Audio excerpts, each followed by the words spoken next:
Welcome back to the third edition of the ESIC, the webinar series we have scheduled even this year. And I'm Massimo Zortea, a teacher from the University of Trento, and in the framework of the team of the UNESCO Chair in Engineering for Human and Sustainable Development. We are engaged since 3 years in arranging this opportunity for students, practitioners, and all interested in the matter of the international cooperation and environmental sustainability. Welcome to people attending physically the meeting, around 10 people, and all the friends attending the meeting in a virtual classroom. I thank all the speakers. I will present immediately the speaker, but first of all, I congratulate for the perfect organization by Livia, Susanna, Ada, and Nicola, our technical team.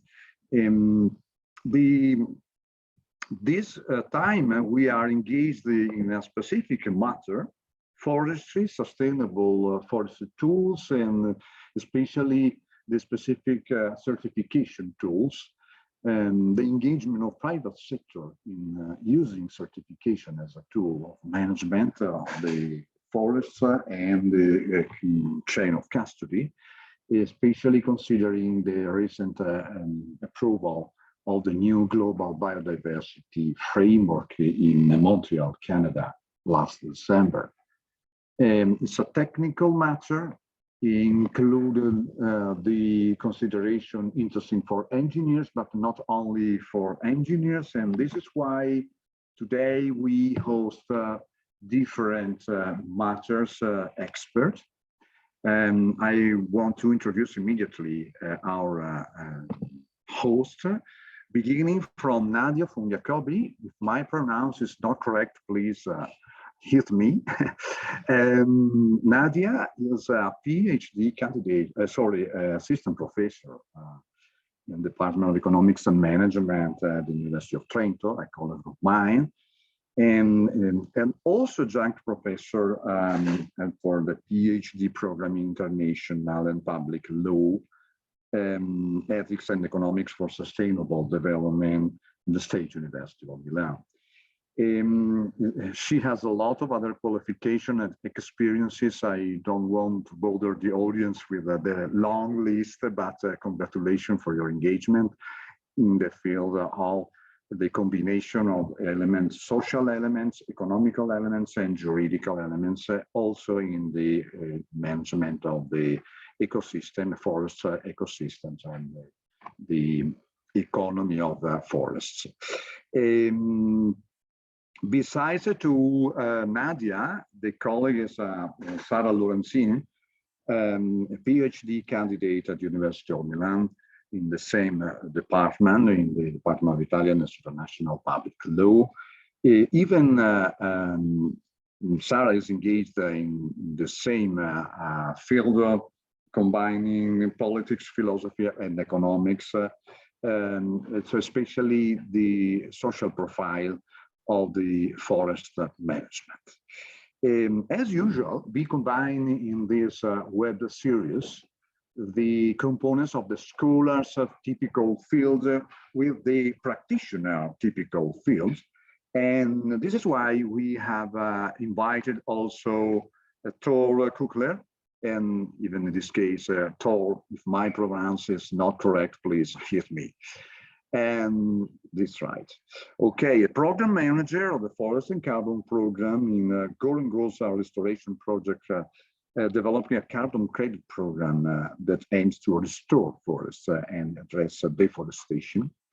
And you know, for deforestation is at the middle of the policies in timber trade in European Union since the 2010 year. We have a regulation, the EUTR regulation, timber regulation, imposing the certification of all the timber traded in the whole European Union. But now we are passing to another step beyond with the new proposal or regulation entitled the Deforestation-Free Products Regulation. The proposal was released by the European Commission in 2021 and currently is being discussed and debated in the European Parliament. So we are passing from a simple trade-oriented perspective to supply chain perspective, because deforestation-free means that we are not only certifying the origin of the timber, but all the supply chain will be monitored by European Union and its 27 member states. Why is it interesting for all students, even in engineering, and not only in territory and environment engineering, but also in industrial engineering, energy, etc.? Because it's a very complex supply chain. Timber means a lot of things, and this is why I'm about to pass the microphone to all the three speakers. But before of that, please pay attention to the meaning of the title of this webinar. We have chosen the certification and the engagement of the private sector as the core of the new perspective in managing forests and managing the trade of the timber production and non-timber production inside forest. We are based in Trentino, and for many attendants of this meeting, it's natural, it's obvious to consider the great richness of the forests in Trentino. I want to remember that the more than 90% of the public service of forests is certified by PEFC, one of the two great organizations, PEFC and FSC, that are engaged in preparing and monitoring different schemes of certifications. And probably not everybody is informed about the two great typologies of certification in timber management: the forest management certification and the chain of custody certification. In the first case, the certification is aimed to control the way in which you are managing the territory and the forest.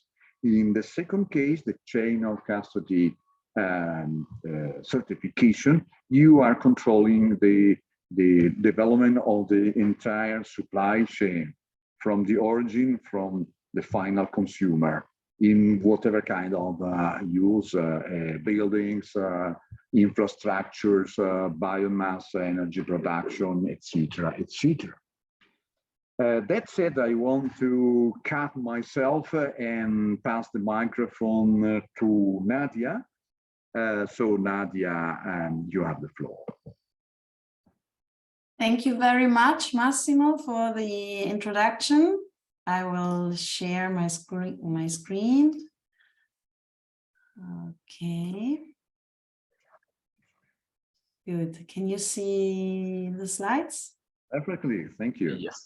Thank you. So thank you very much for organizing the event and for engaging in this dialogue in which we can bring together insights from academia and from real practice out there, hopefully to do our piece to improve the management of nature and forests in particular today.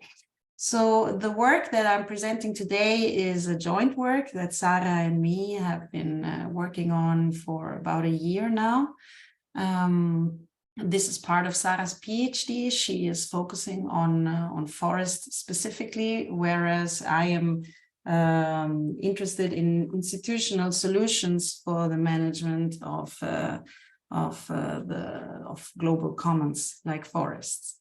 I think our contribution today is maybe interesting for different reasons. On the one hand, it may give you an idea of what the institutionalist theoretical perspective can say about these issues and what it cannot say.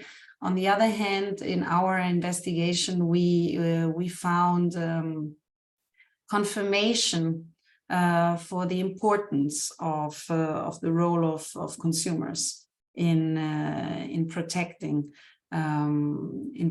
forests. So the elements that Massimo was mentioning now are not only technicalities, but they have very wide and cross-scale implications. We hope that our little piece can add to that perspective. So we present a work that is an article. It's called Forests as Collective Goods, Conflict Transformation and Polycentricity. Why did we set out working on this issue? Basically, we all kind of agree that there is a tremendous urgency to change the way that we're dealing with nature. And sustainability has clear cross-scale problems, right? There are local and global interests that are all interdepending, and it seems to be so difficult to find a solution to these issues. And the real question is why, right? Given that there is a growing acknowledgement of the urgency and of the importance of it, why is it that we're still waiting for institutional solutions really to be faster and more effective in protecting nature and forests? So there is a general feeling that something has to change about institutions. And the state of the art in the literature is that we need polycentric solutions. So it is difficult and improbable that a top-down solution by any global government will solve the issue. It is not really feasible that one party will be able to provide a good solution.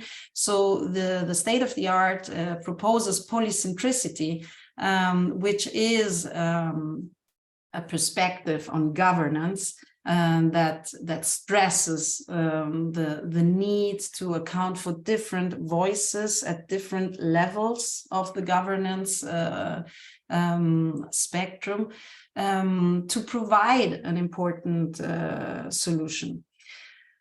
So the issue really is this polycentric governance literature has been around for a while, and it doesn't seem to have come to grips either, really, with the urgency, right, and the timeliness of the solutions that we need.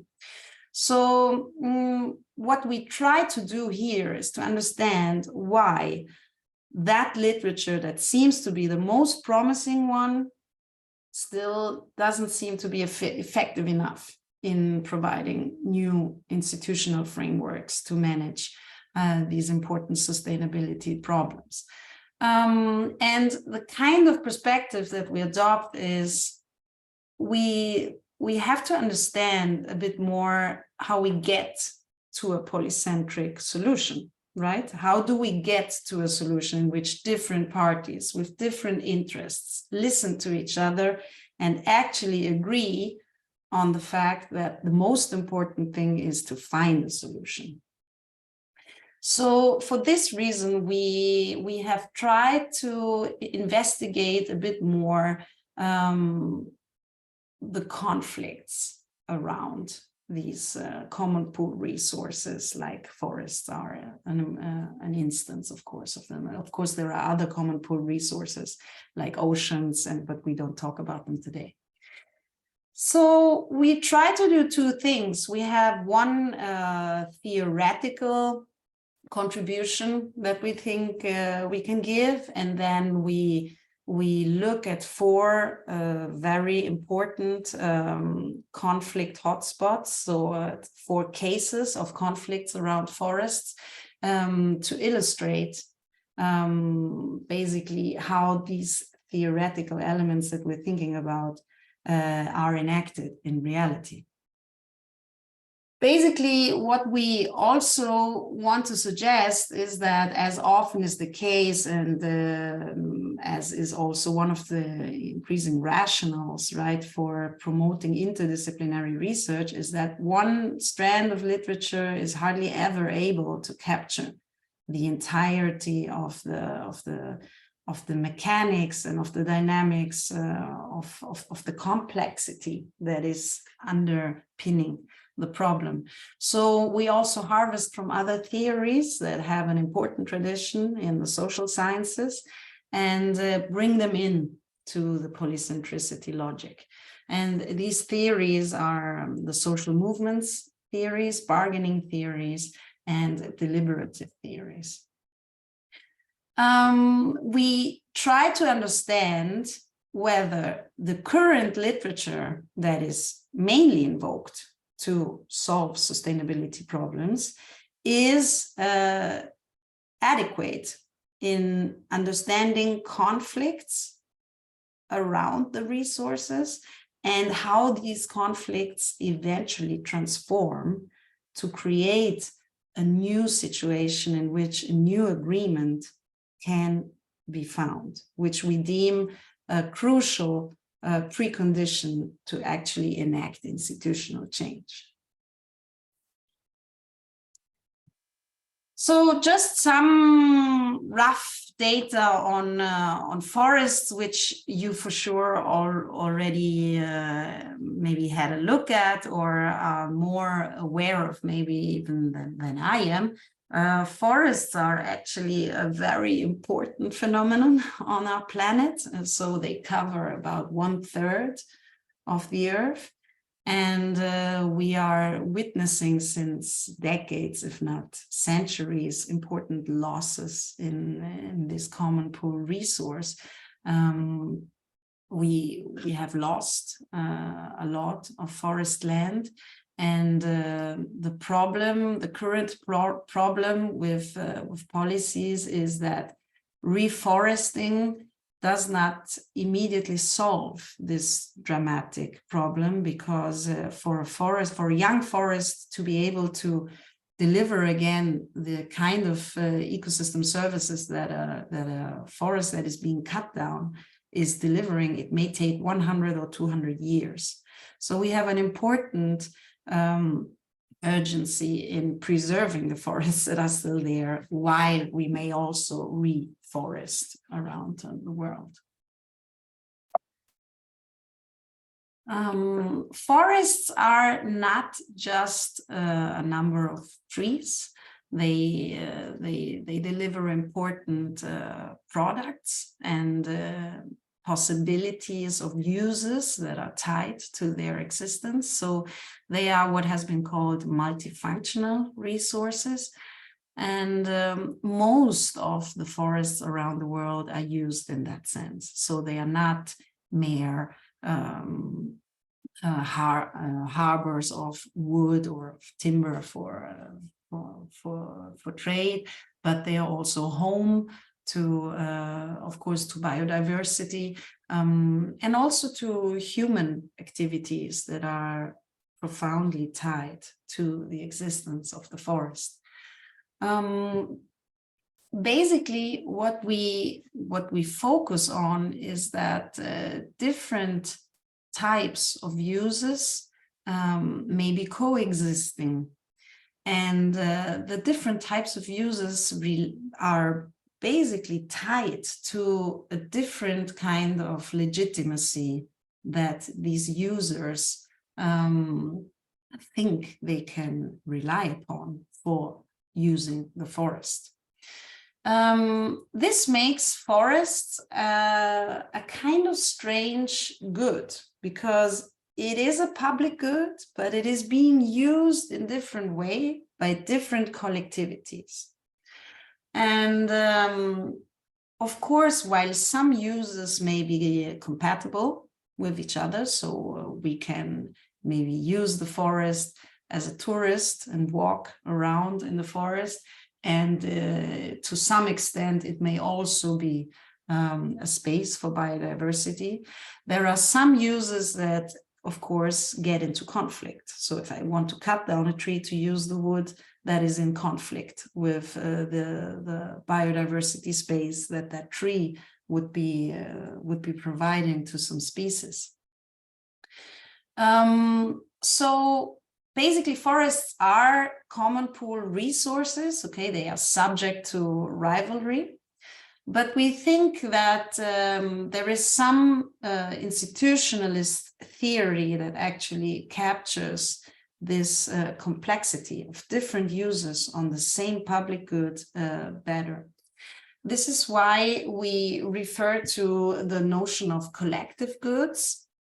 And collective goods have been introduced first by Mansour Olson. And he kind of stresses that there are some goods that they seem to be public goods, but they are so for a specific collectivity.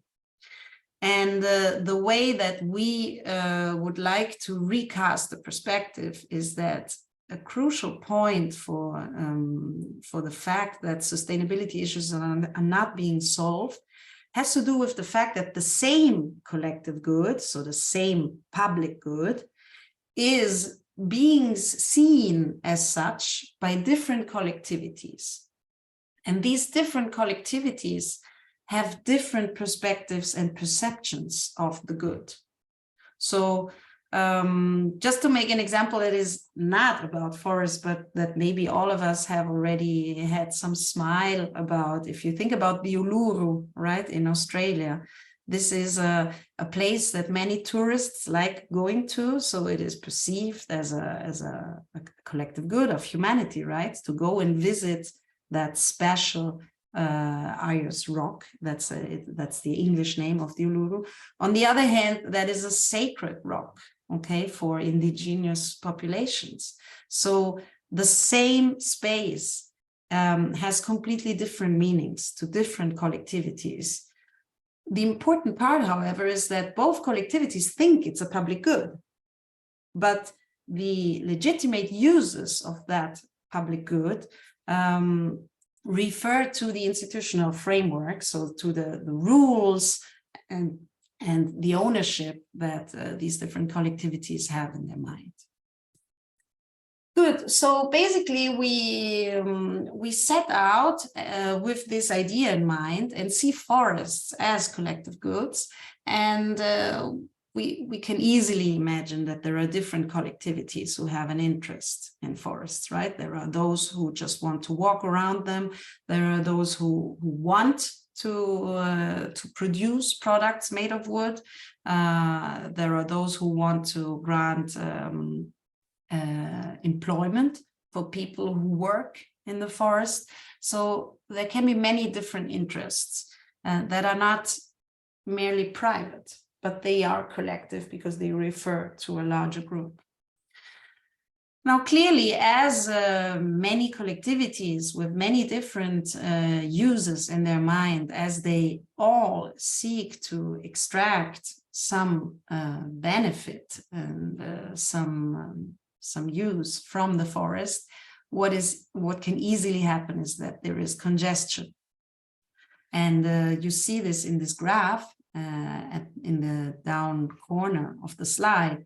So we can imagine that the forest produces a cumulative output for people, okay? That can be tangible or intangible. It can be worth a lot of money. It can be something that we have not capitalized yet because there are no measures for that. But there is an output associated to all these different uses. On the y-axis, therefore, you see the cumulative output that the forest is able to deliver. And on the x-axis, you see that an increasing amount of users and an increasing amount of different uses can be advanced on the same forest. Now, up to a certain point, this will work out fine.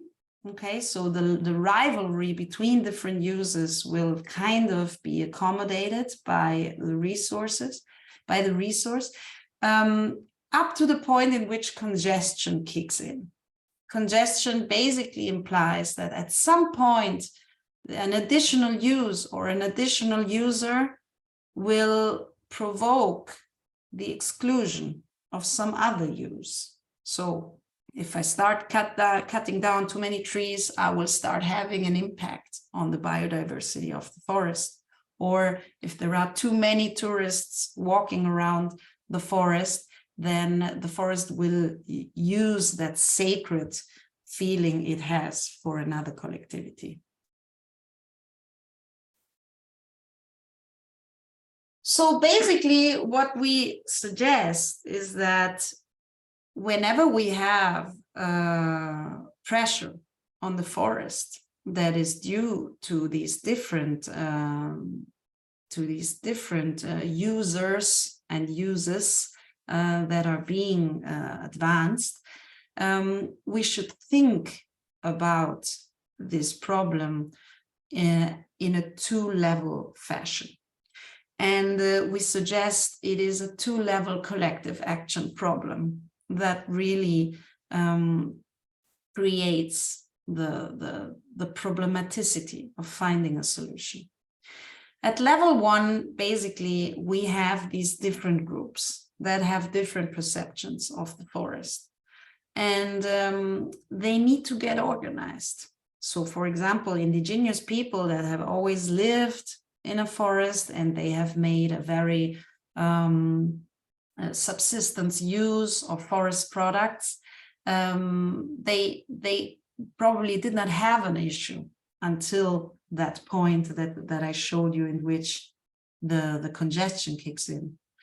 So basically, from the moment they start feeling excluded, they need to overcome a typical collective action problem, which is the one to gather together in order to have a collective voice.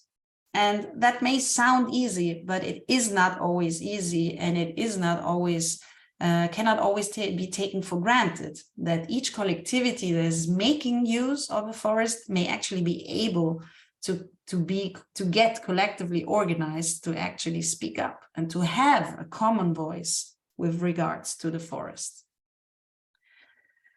What happens then is that, let's say all our individuals have organized and they have now a single collective voice that represents their interest. What happens is that they have to start entering an arena of debate in which these different collectivities advance different claims that may be compatible or not.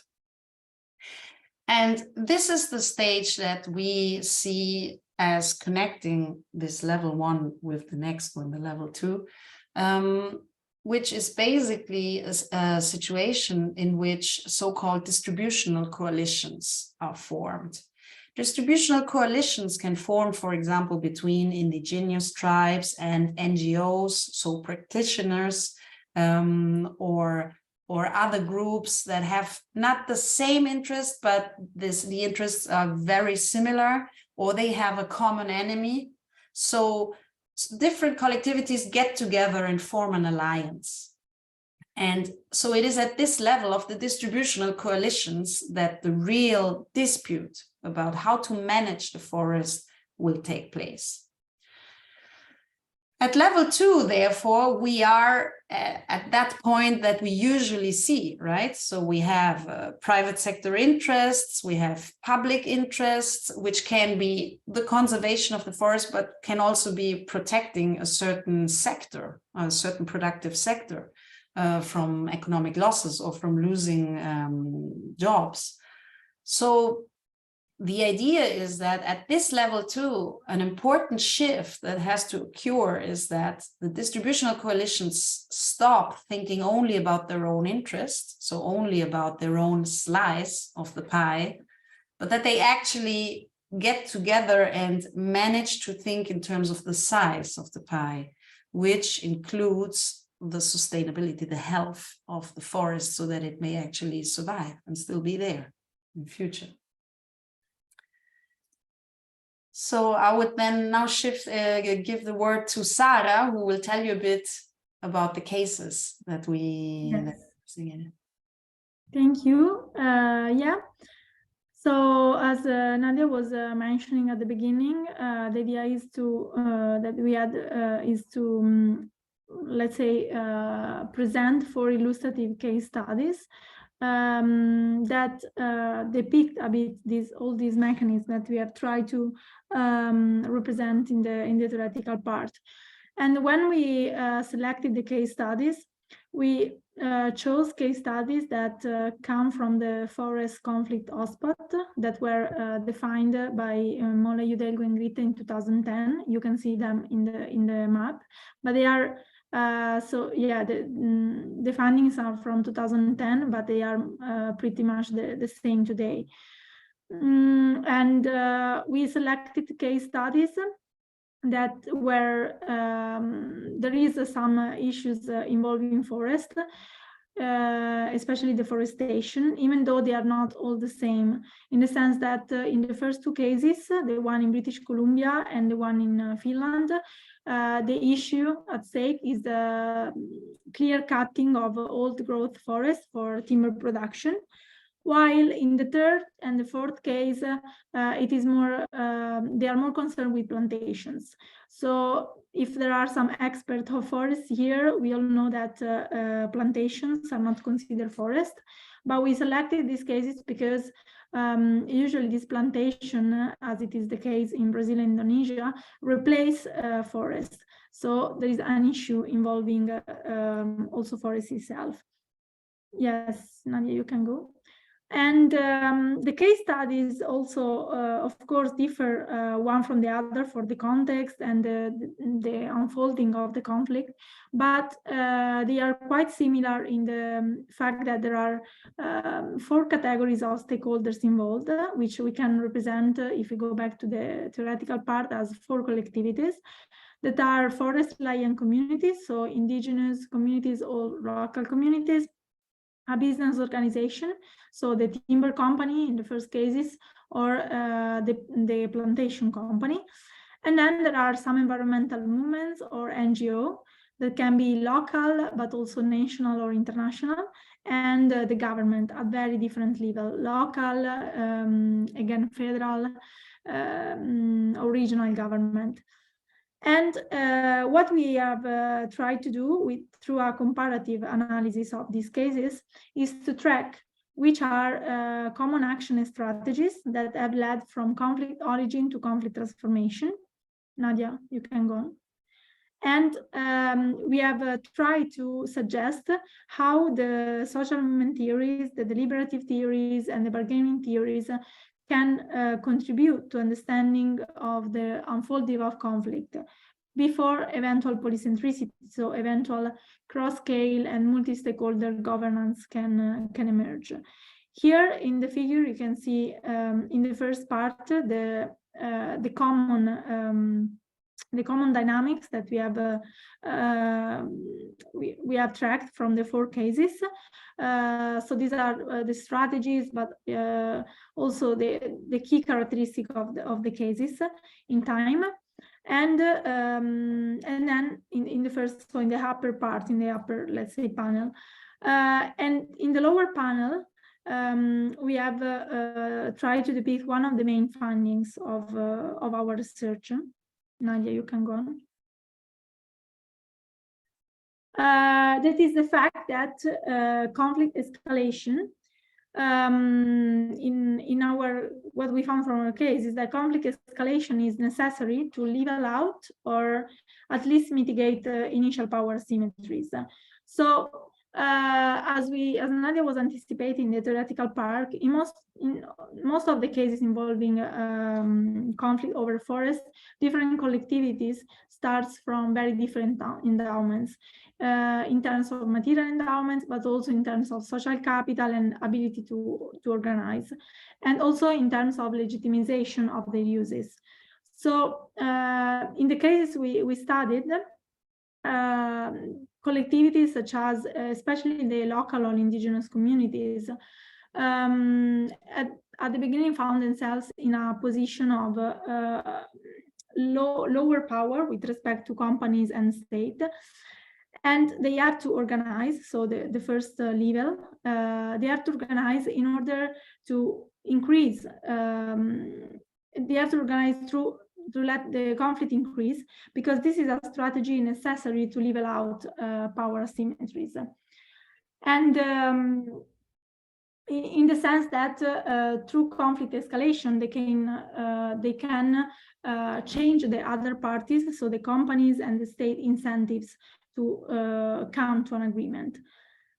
We also found that scientific and mediating bodies can be crucial in facilitating the shift from conflict to possible agreement, because they produce common knowledge and they can highlight interdependencies. Just to make an example, in the case in British Columbia, the parties themselves decided to appoint what was called as a coastal information team, so a scientific body that to produce, let's say, independent and objective information on the rate of forest that had to be protected in order to preserve the regenerative capacity of the forest, while keeping the possibility for timber companies to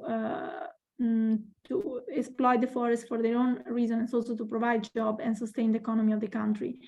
So this body, the scientific body, was crucial in order to make the parties reasoning on objective facts and not just on ideas or values. And another important factor that we found is that the key role of NGOs, especially international NGOs, or at least networks of NGOs.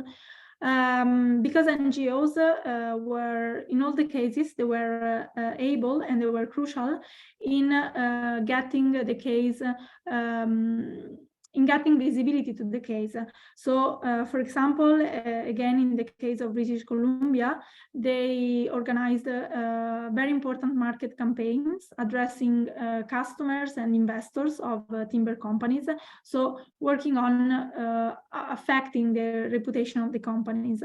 And this really helped to shift the incentive of the business organization and making them willing to come to a negotiating table. However, as I was saying at the beginning, the duration and the quality of the solution that in each of the case was found is very different from a case to another. Especially depending on the initial institutional context. For example, in the case of Indonesia, sparked exactly after the fall of the Suharto dictatorship, which means that the civil society was not so organized as it was in the other cases. And so also the outcome was very much nuanced with respect to the agreement that were reached in the other cases. Yeah. Then there are a second group of findings that instead concern the insights that other theories can give to the polycentricity literature. So to the possibility that polycentric governance can work. In order to explain this, we also, for convenience, divided the cases into three main phases: conflict origins, transformation, and potential coexistence. And we found that the social movement theories, for example, can really contribute to understanding of the conflict origins and the conflict transformation. In the sense that, as the social movement theories explain, conflict usually sparks when there are political opportunities. For example, as I mentioned, the fall of a dictatorship that opens the possibility for groups and civil society to claim for their rights. There are mobilizing structures, so the collectivities are organized. For example, in Finland, it was very much easier for render herders to start, let's say, to start mobilizing because they were already organized in cooperatives, and also framing in the sense that different groups or people inside the group need to have the same frame and mental frame of the situation. So they need to converge on an objective and on a frame. And social movement theories can also contribute to conflict transformation because the social movement theories makes clear the fact that there is a point in which the movement, in this case, but in our case, the collectivity, needs the support of strategic others, which would be phase 2, if we consider the graph that we mentioned before, in the sense that collectivities need to form alliances in order to make mobilization effective. And in our case, here is very much the point where we found that international NGO play a key role through also issue linkage and scale jumping. Because, for example, in the case in Brazil, at the beginning, the indigenous movements, not just the beginning, but in general, in the case, the indigenous movements were mostly claiming the fact that deforestation was a threat to their own lifestyle and their own way of living, while the international NGOs and let's say used a frame more related to the threat and the menace of agribusiness. This issue linkage and this scale jumping, so bringing a local issue to a national and international level, was very much effective in increasing their power and the size of this coalition.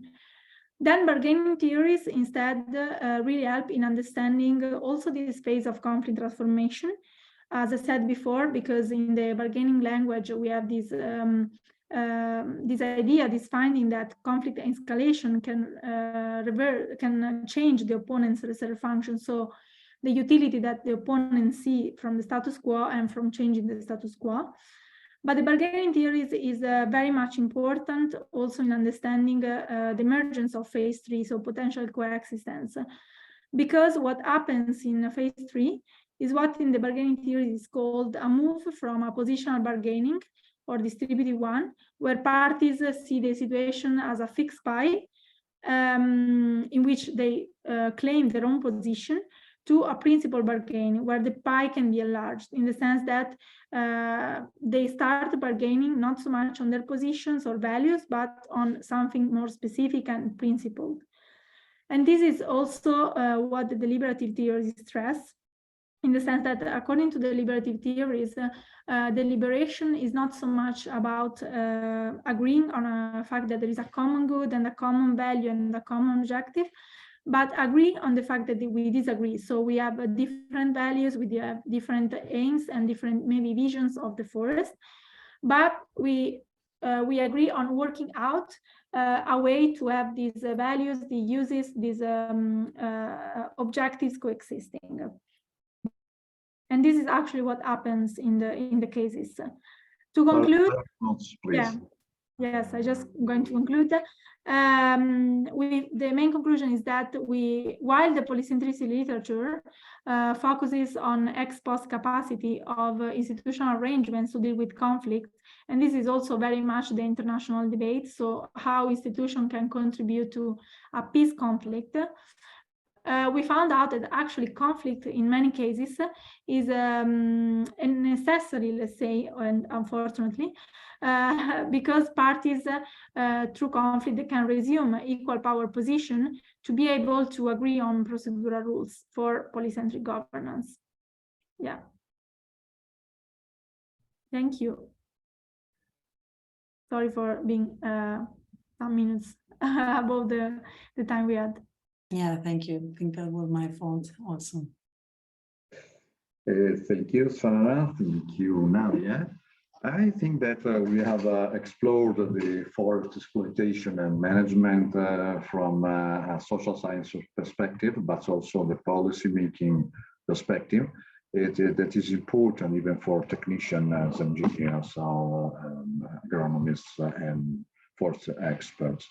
At the same time, I think that the curiosity of all the attendants to this meeting is to learn something also about the specific techniques in which we can combine the specific exploitation of timber or non-timber production and the infrastructure linked to forest. You can imagine dams or other infrastructure to capture the water resources, including the experience of Trentino hydropower plants, etc.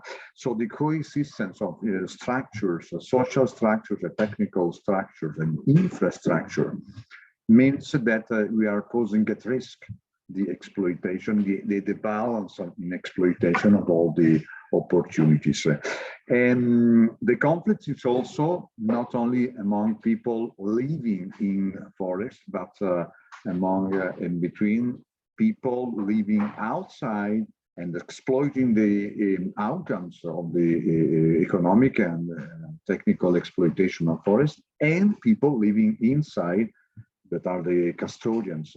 One of the science responses, as you know, is the payment of ecosystems approach, in which we try to combine an economic approach to a social-based approach. But I don't want to substitute your expertise with mine, just to reorient the debate in a more including perspective, even for engineers. Now it's time to listen to Thor Kuchler experience, not only in so far countries, but also in applying to the specific experience here in European Union forest landscape also. So Thor, you have the floor.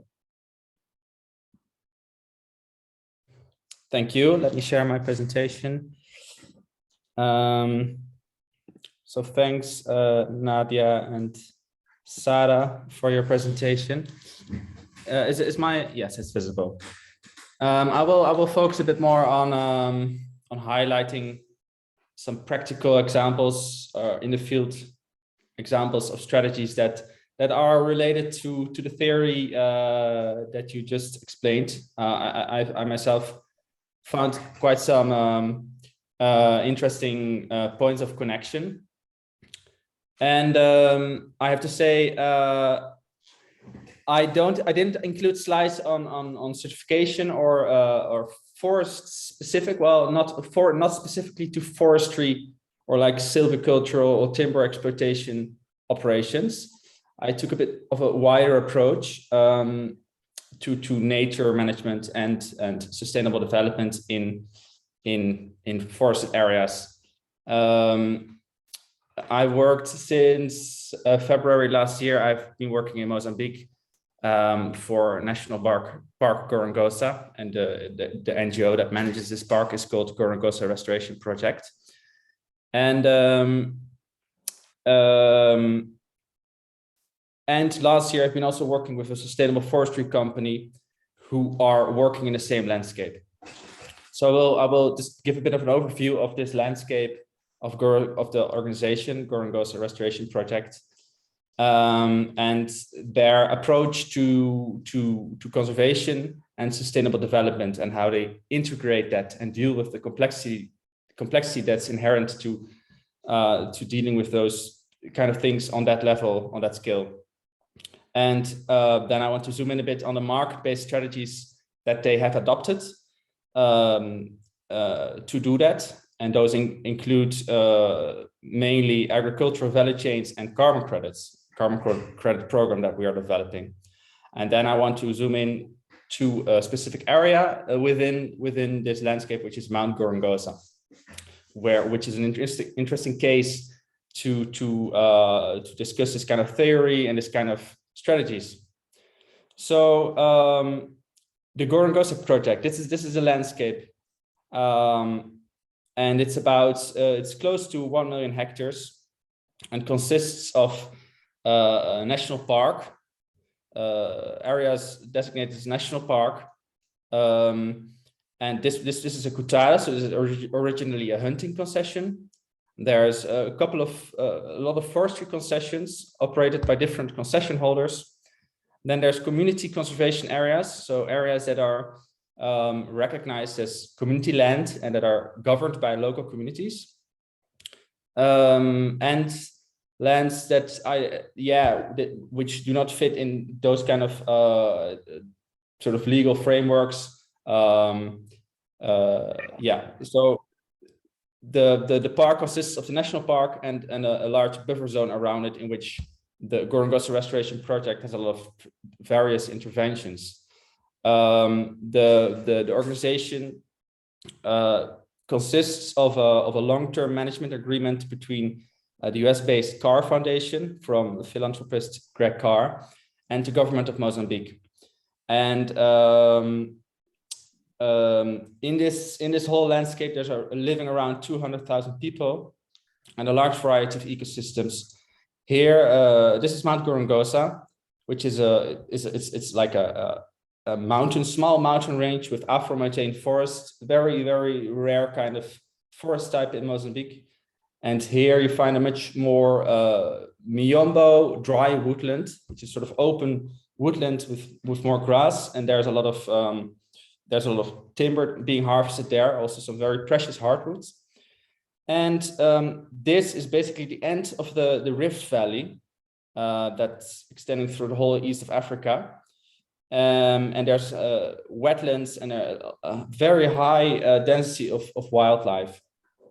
And something I didn't mention here is that it's called Gorongosa Restoration Project because during the Civil War, this park was the basis of the opposition party, and was the stage of a lot of violent conflict, and therefore also most of the wildlife was really decimated. And I think since 2002, I think that's when it started, this project. They've been working on reintroducing certain animals and really restoring the park to its former glory. And as I was saying, Gorongosa Restoration Project really adopts and advocates for an integrated approach to conservation and sustainable development, understanding that the creation, which is sort of said by this quote here, which is part of the vision of the organization, supporting creation of an environment where people and nature thrive in sustainable harmony, which in reality is quite a complex challenge, which requires this integrated approach. So the organization consists, right now there's about 900 people who are working in this organization across this landscape, and they are working in different departments. There's a conservation department that consists of law enforcement, so rangers that patrol the park and control poaching, and also a team of veterinaries that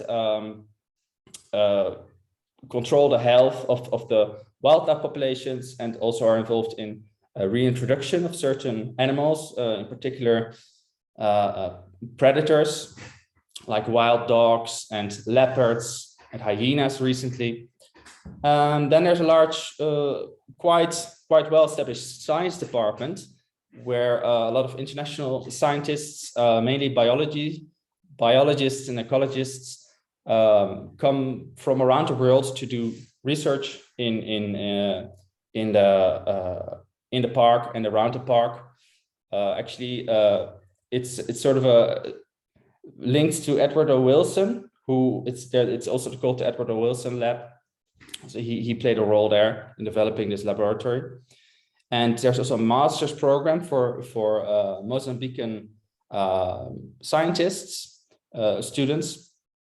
And then there's a very large human development and livelihoods department, which is basically more like an NGO, in that their objective is to develop alternative livelihoods, improve, really focus on the sustainable development side in the buffer zone, working on agriculture, on establishing value change, working on food security, on gender equality, working really closely with communities and empower them to be stewards of their lands. They focus on education, on health, and also on forest management and carbon sequestration. Then there's an operations and admin department, because such an organization really needs a good basis of infrastructure and logistics, administration. It's a big operation. And then also within this sort of organization, within the trust, there's also for-profits linked to this non-profit Gorongosa Restoration Project. That includes a forestry concession, and a tourism operation, and also an agri-processing company. So that's a bit of an overview of the park. Here, this is a coffee factory, a science team. These are the rangers, tourism coordinator. And so first, I want was putting some slides together and thought this would be an interesting point, and could link also to the theory that Navia and Sara were presenting. Sort of, I think you mentioned, Navia, like there's an urgency of cross-scale sustainability, urgency of addressing cross-scale sustainability issues, and that requires institutional change. And I think Gorongosa Restoration Project tries to advocate for being an organization that indeed puts itself within this network of stakeholders, and to be a sort of a catalyst to have different stakeholders talk to each other and work together to organize these collectivities. And that's also what you mentioned later in the presentation, which I found interesting, that I quote here: international NGOs play a key role in increasing the size and power of the distributional coalition of the initially weakest parties. There's a large population of communities that are dependent on the forest, that are practicing shifting agriculture to sustain themselves, and many of these people don't have a voice in what happens to their landscape, because there's also concession holders that have very different interests, and even the park has different interests because they want to preserve nature. So combining these things requires to position yourself in that network and facilitate the interactions between stakeholders. There are a lot of different forest users. In this case, there's the park. In this landscape, there's many of the local communities that are mainly farming communities that live in considerable poverty, and then there's concession holders and hunting concession holders. So there's different interests. In terms of the integrated approach that Gorongosa adopts, I took this framework of an article of a review of what complexity about complexity in project management, and so like what makes it complex as an organization to work in this field. And well, in terms of size, the scale of operations is very large across such a landscape. Accessing all these areas with very bad roads and very challenging conditions, and working on these conditions and reaching beneficiaries and reaching the people that you need to work with is already different. So there's a low efficiency in operating there. It's difficult. Then there's a large number of stakeholders who have different worldviews, different needs, and also in many cases competing interests. As an NGO, you're, for example, also dependent on international donors. So and you're depending on that money to do the work that you need to do, but sort of there's a lot of balancing acts and juggling around with a lot of different interests and needs from all these stakeholders to stay alive as an NGO. So as I was saying, there's a lot of different departments in a variety of departments in the organization, and also with a large diversity of goals and objectives. And to manage all these goals and objectives and be able to sort of implement that effectively and achieve results can be quite challenging as well. That makes it complex. Also, much of the agricultural, that's what I will talk about later, will link local farmers to international markets, which adds a certain factor of uncertainty, makes it more unpredictable. It can provide a lot of benefit because it provides revenues, and investment in a landscape, but also makes people dependent on those kind of international systems. There are some contexts as well in terms of that this area, especially this province, has been the stage of a lot of violence and war, violent conflicts in the past and until recently, and that still is latently present in national politics. That people in the capital are extra careful, I think, with this area, because there's still a lot of support for the opposition party, and of course, poverty is a sort of context which also increases the complexity in terms of people are there's people in a poverty trap. It's not there's a lot of context you have to be aware of to develop effective interventions or effective strategies. And lastly, it's also a cyclone and flood prone area.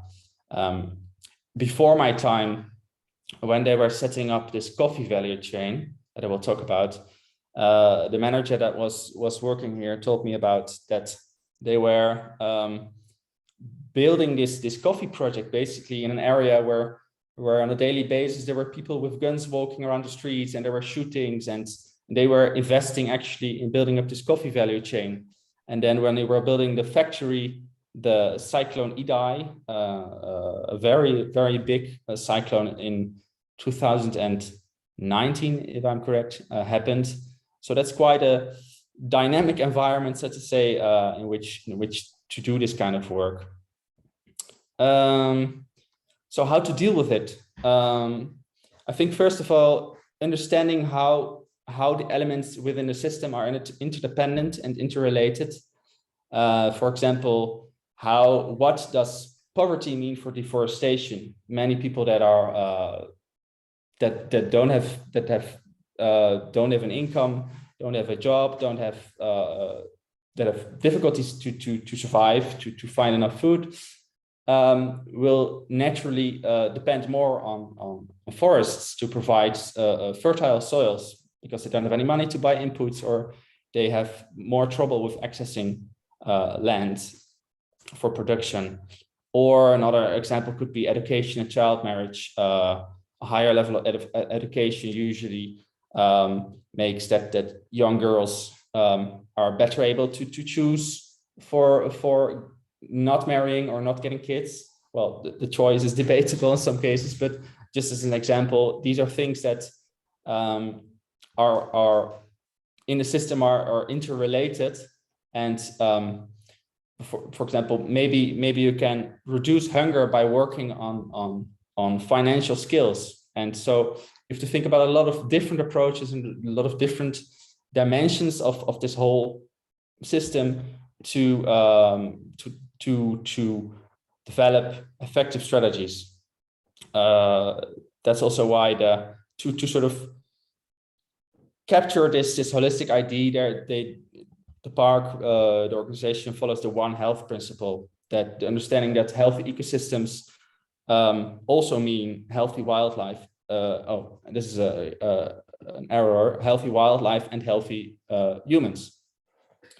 And so we really try to develop cross-cutting programs with strategies that can meet multiple objectives, both protecting forests, protecting natural resources, whilst also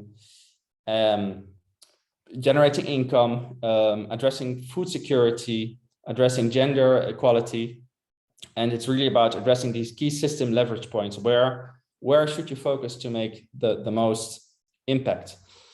And one of those leverage points is to enable and empower local communities as independent stewards of the land. And an important tool for that is community-based natural resource management, in which local natural resource management committees, so that's a group per let's say municipality, there's a group of people who are in this committee that are basically leading on issues like of who produces where, who can cut which forest, about fire management. Fire management is a big thing in this kind of dry woodland.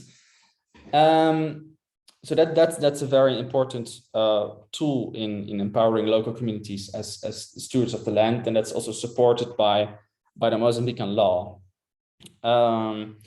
And then also capacity building in agriculture and health and education, and facilitating access to markets are other sort of key leverage points in supporting marginalized communities to enable them to improve their livelihoods. So and you need that kind of sustainable development approach in order to protect the national, the park, the area that is where people are not allowed to do any economic activities. So this sort of model tries to move away from the old school concept of where you had national parks where a border was drawn on a paper by people somewhere far away, and then a fence was placed without any regard of local communities. And the community-based natural resource management plays a key role in that. And I think that's also maybe a practical application of the theory that Navia and Sara were talking about. So let's see how much time I have. Oh, my time is already over. 5 minutes. 10 minutes? 5 minutes. 5 minutes. All right. Let's go quickly then. There's two kind of market-based strategies that we adopt to use markets to solve development and humanitarian challenges more sustainably and at scale. And one of them is value chains. We've got a coffee, cashew, and honey value chain setup, and there's more in the pipeline. Mostly training farmers to produce sustainably, facilitating access to markets, very important. And the second kind of market-based strategies is payment for environmental services. So that's something we're developing now, a carbon credits program in which we get carbon, we prove how much forest is protected by the interventions that we do, and we get carbon credits with that, and by that we can provide sort of financial incentive for local landholders to reforest and to reduce deforestation. So let me go quickly through this. The coffee was set up about 8 years ago, and sort of the leverage point here is that you have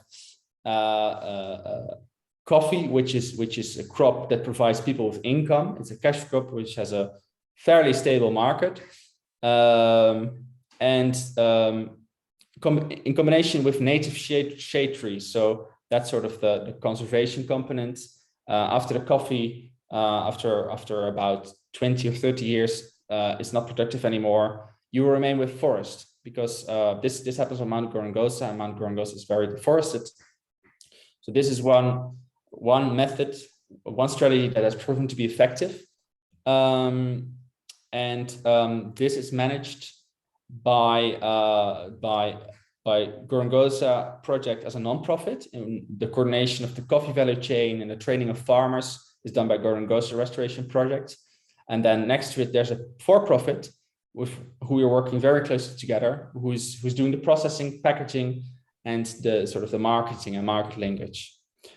Well, these are some numbers, about 1,000 producers, of which almost half of it is women. We've restored about 380 hectares now with coffee and native trees.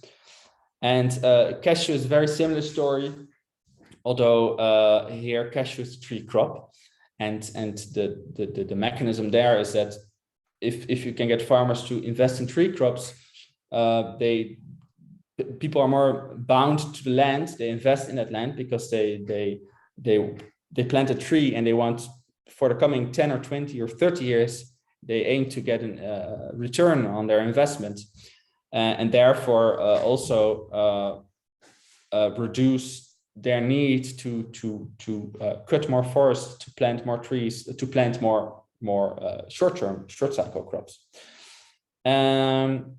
In terms of how this is managed, this is very similar to the coffee. Honey, very similar story, but let's move on to the carbon, as we don't have so much time. This is quite a new thing and has been going on since 2020, which includes a lot of feasibility studies, knowing, phasing, in terms of going deeper and deeper in understanding what is required in terms of data, in terms of management, and very important in terms of legal compliance to actually gain to do a carbon credit program and to make it profitable. This is a very new area in Mozambique as well, so there's a lot of unclarities in terms of how much will the government in the end ask of the carbon credits, what will be the outcome, will it be worth it to invest in this? That's also why it's very interesting. It's very new, market-based. Well, it's not necessarily new, but it's very much in development. So a couple of steps here are carbon measurements, legal compliance, and community consultations to do a broad, free and prior informed consent process, and developing the whole project development documents. After which these carbon credits are verified and the carbon credits are issued. And then something we're now really working on, how will we share that benefit of these carbon credits with local communities? Sort of our current approach to this is that a part of the carbon revenues will flow directly to natural resource management committees that are the central community part of the community-based natural resource management approach, but also paying individual farmers for forests that they protect, that they replant or protect, to make people, to create financial incentive for people to reforest and restore forest. And then the benefit also returns in that we as an organization are able to create a lot more jobs in forest restoration.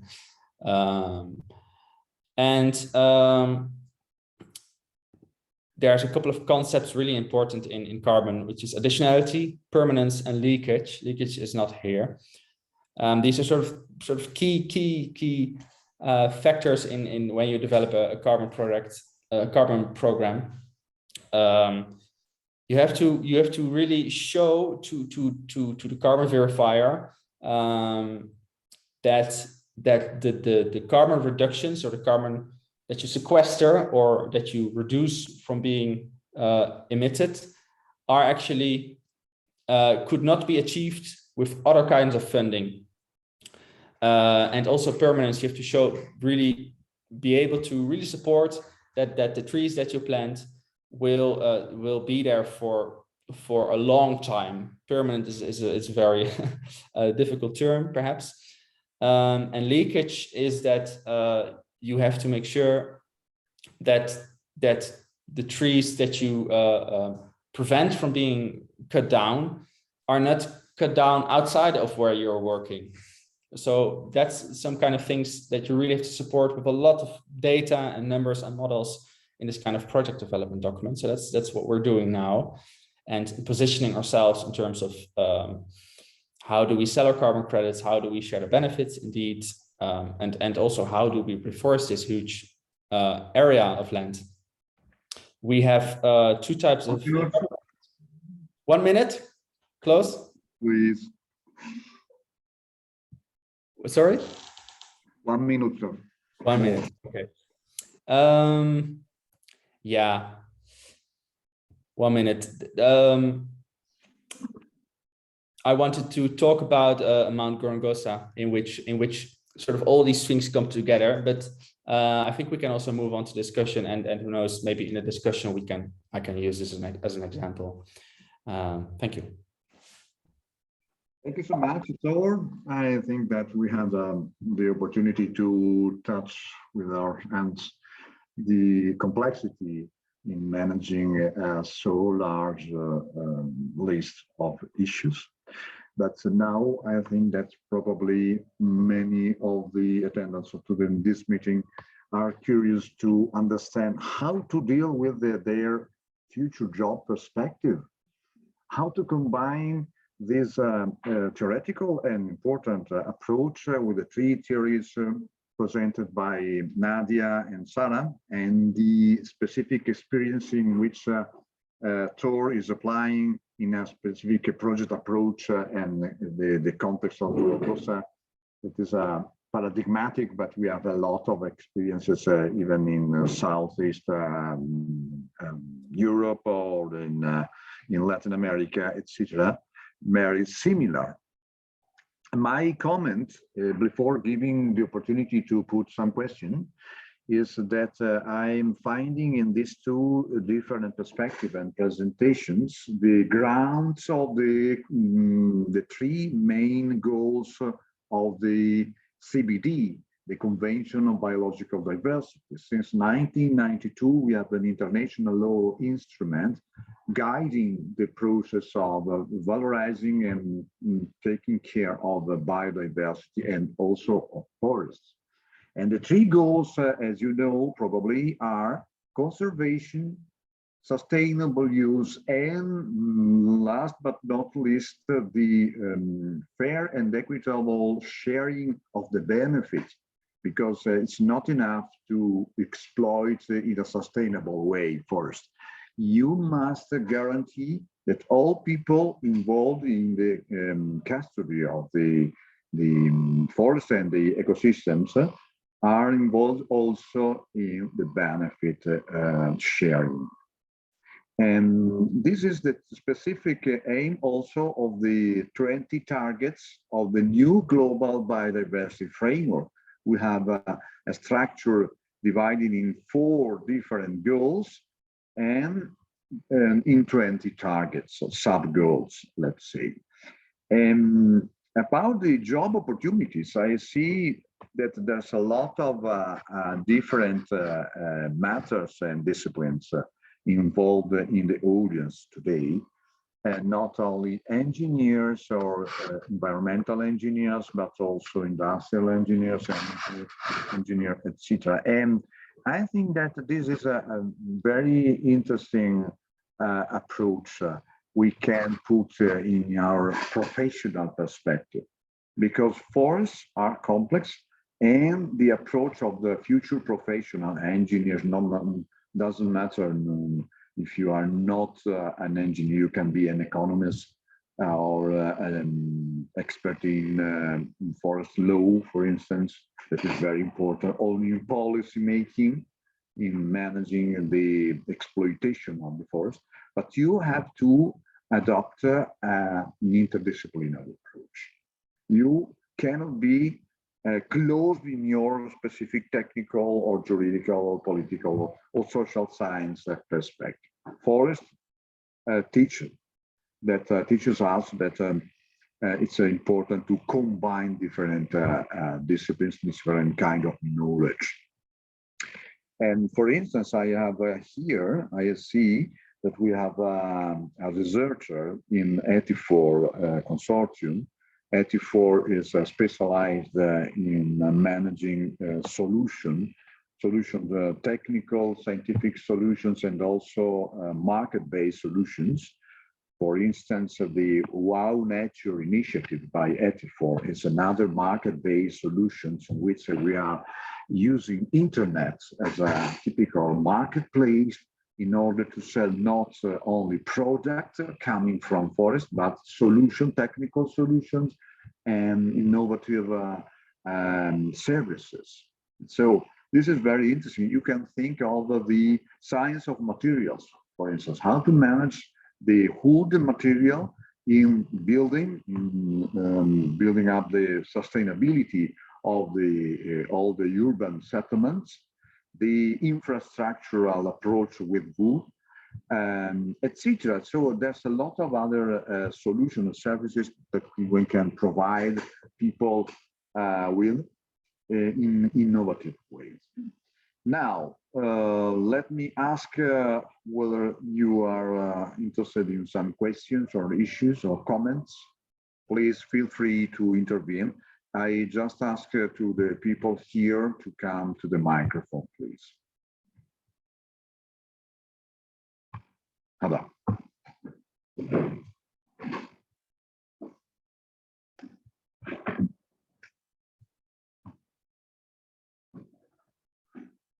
Hi, thank you so much for the presentation.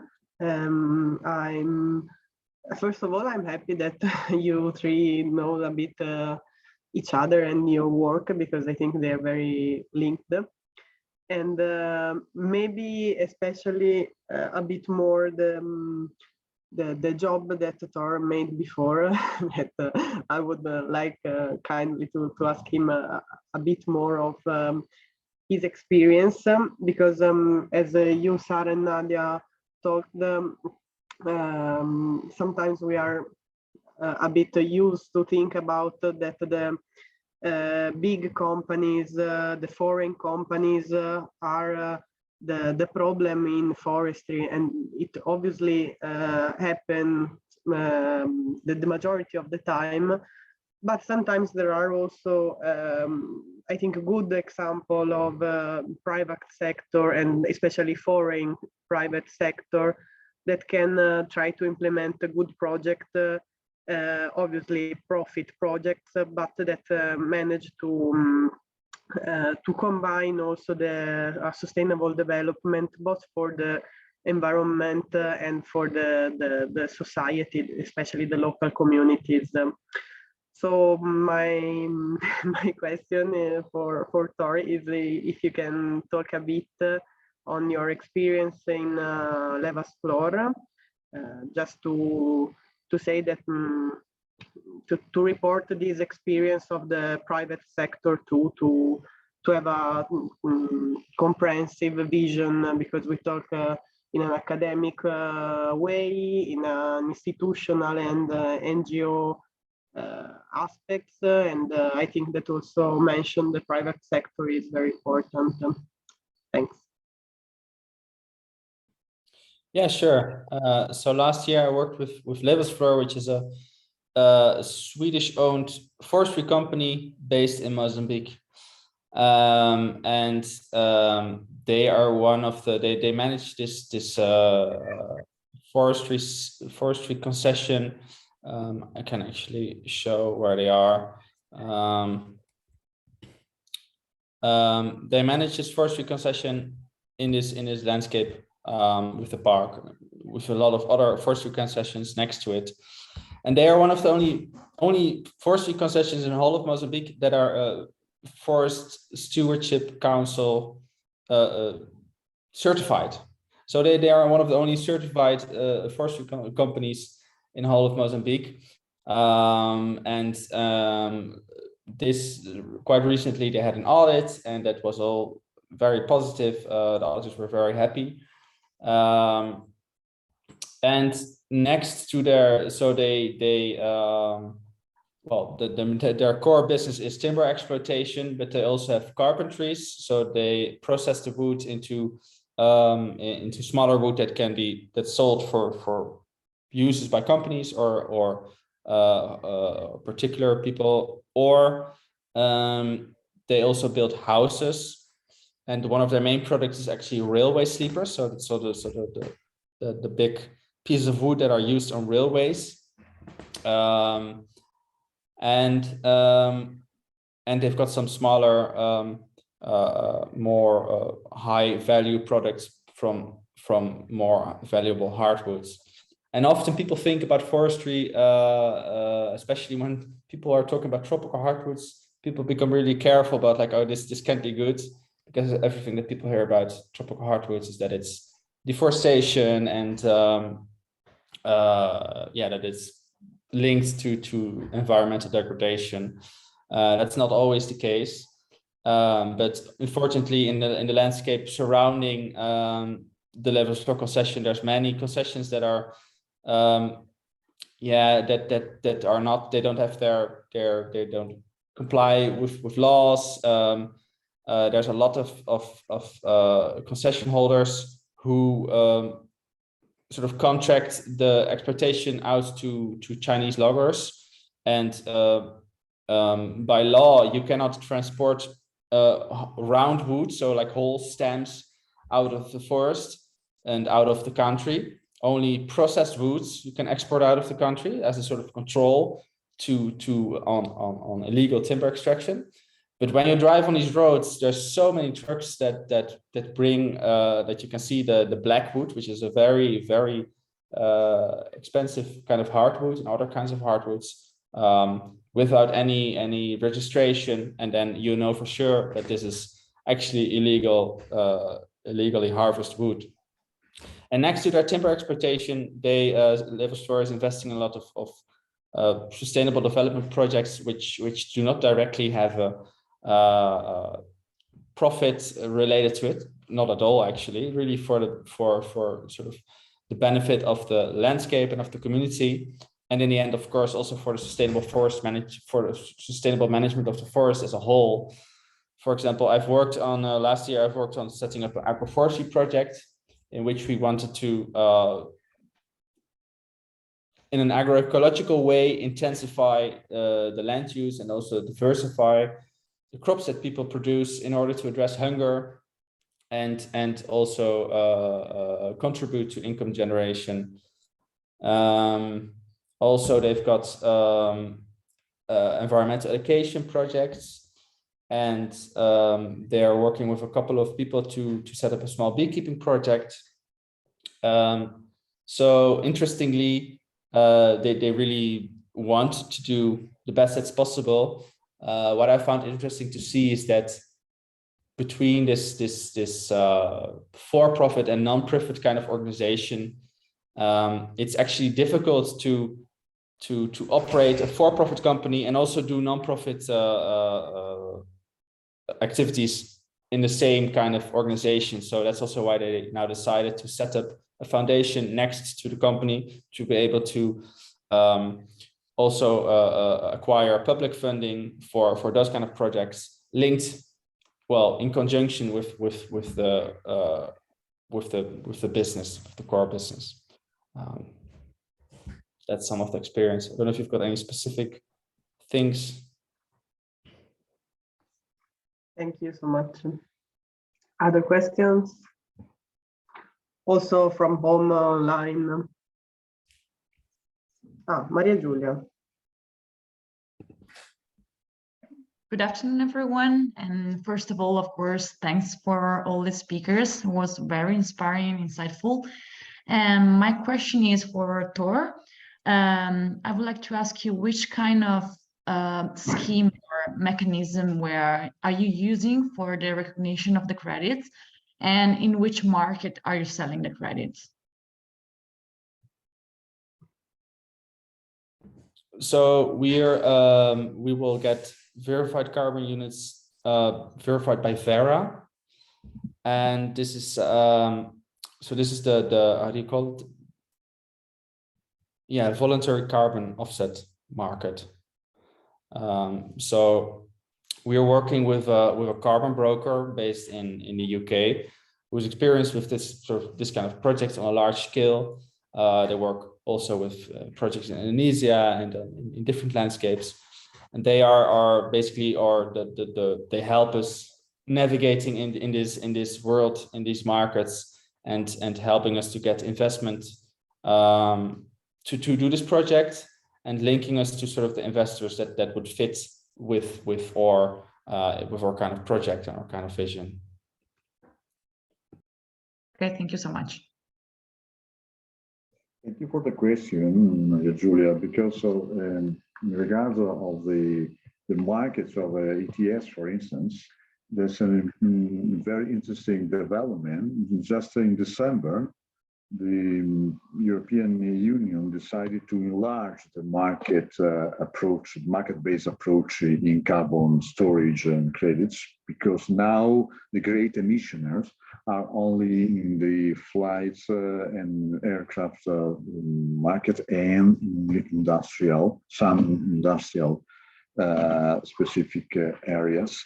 And now we are enlarging the limits in emissions also to the buildings sector and the transport on road sector. So a huge sector will be compressed in a control in emissions by 2027, we have to begin to monitor and to control the emissions even in these two important sectors. What is the instrument by which we are trying to reach the equivalent emissions? By selling and buying credits on a voluntary basis.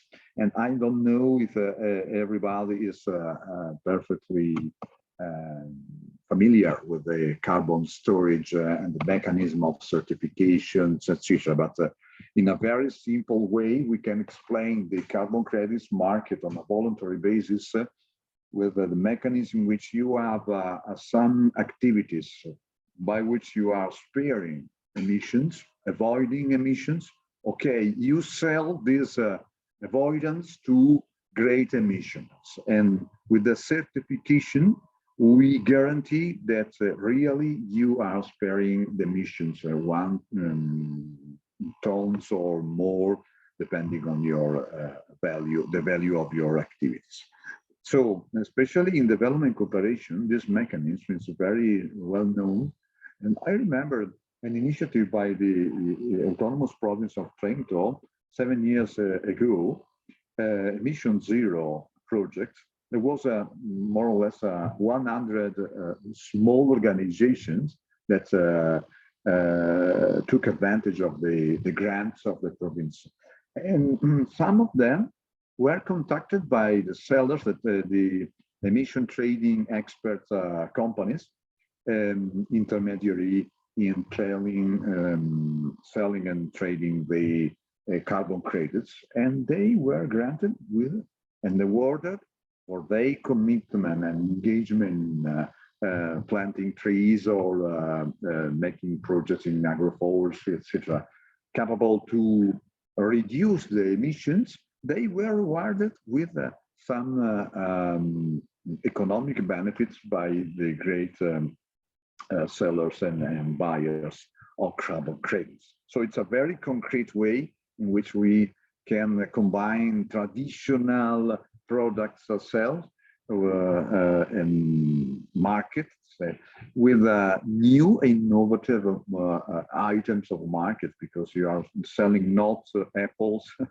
in Trentino, for instance, but carbon credits. So very interesting. And why is interesting for even for engineers? Let me add this important consideration, because the monitoring and the audit projects and the audit programs in certification requires experts, and many times the auditors are engineers. So don't forget this opportunity for you. Other questions, friends? Sorry, may I add something on the basis on that? Or if you know, speaking about monitoring and auditing the credit, do you know how you calculate additionality? Because most of the time there is a big issue in like defining the baseline and knowing how to really guarantee that it was additional, the intervention that you do in your forest. So I don't know if you know, or if how they bear, or how do you establish additionality of your project? Well, I'm at the moment, I'm not on top of these calculations, but it's definitely a big topic. Sort of this whole concept of additionality is quite a flimsy concept. It's hard to really have a hard definition of this is additionality, this is how you measure it, this is how you prove it. And that also, I think over the years, as this carbon market will consolidate and will sort of have this balance of that it will become clearer and the standard will be set.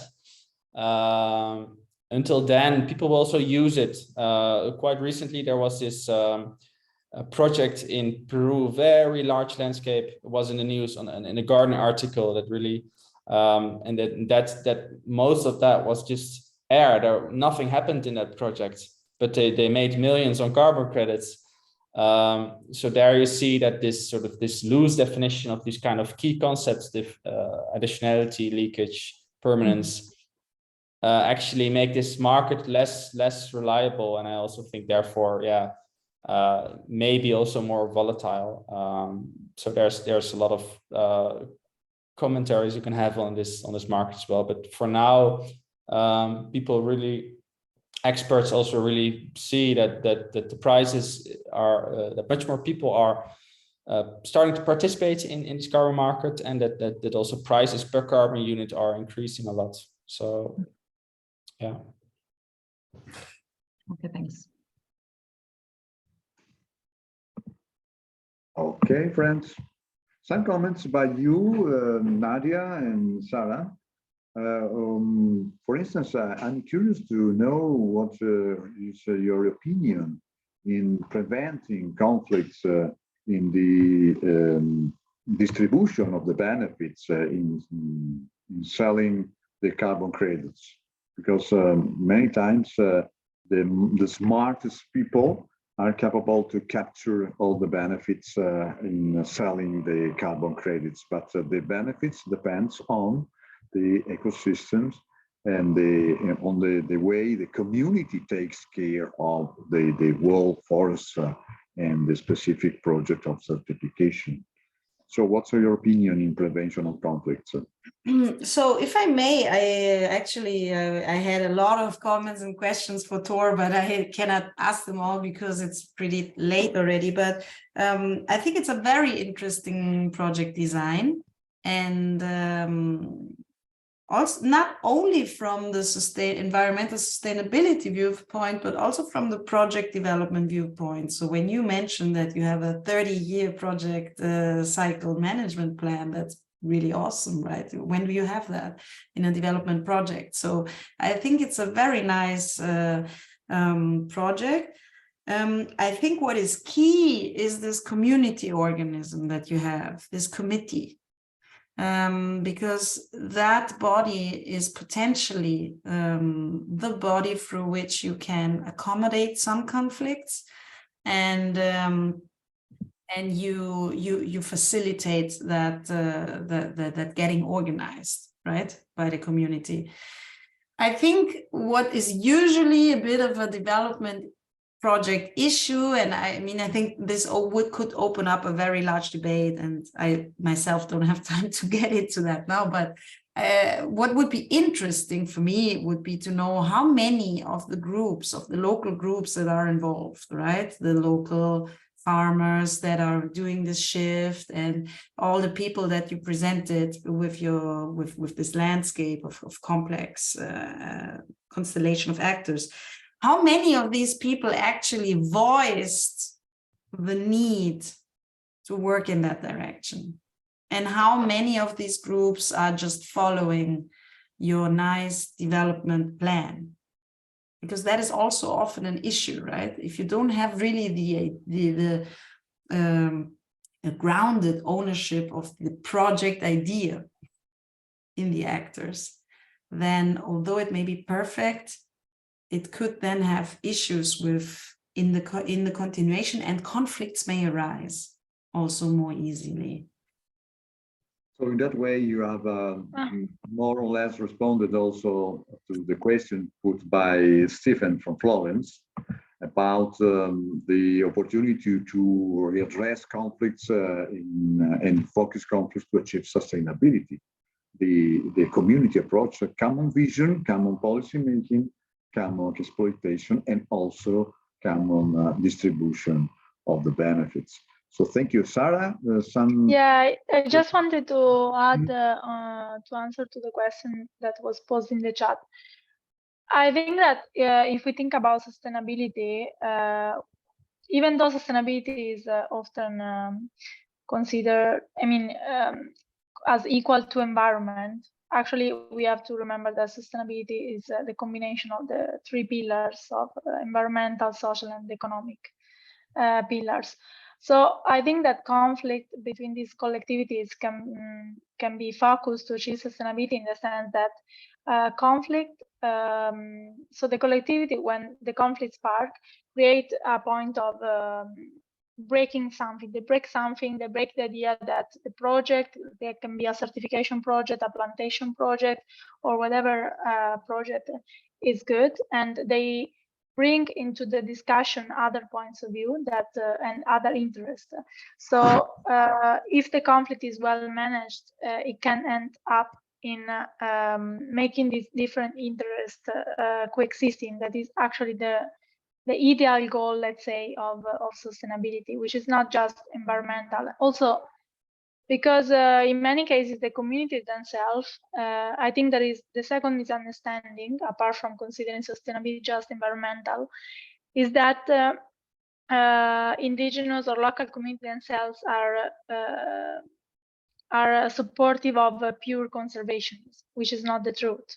I mean, that indigenous and local communities themselves often depend economically from the forest, but their way of doing economy on the forest is different from us and from the business organizations. So it's I think the conflict are able to put on the table different environmental, economic, and social issues. Yeah. So friends, thank you so much. I see that the clock is rounding, so 7:30, yes. Almost 7:30. And another comment by Stephen. I think that's not just concern about project ownership, is linked to community empowerment through a participatory approach and co-learning. We can agree or not, depending on the perspective, but let's go on in the dialogue after the end of this meeting. Let me remember that next date for ESIC's web series is 10 May. Another very interesting approach. I can project also the screen in order to remember you that we will speak about mining and environmental conflicts, a challenge for development cooperation, right, girls? And finally, we will have another nature-based solution approach like this evening in the last appointment. The nature-based solution in response to climate change, diffusion on MBS in urban and rural context. So don't miss these two very great opportunities to go on in the dialogue. Many thanks to our three speakers. And what more? Nothing. And apart from goodbye, see you next time. Thank you very much. Thank you.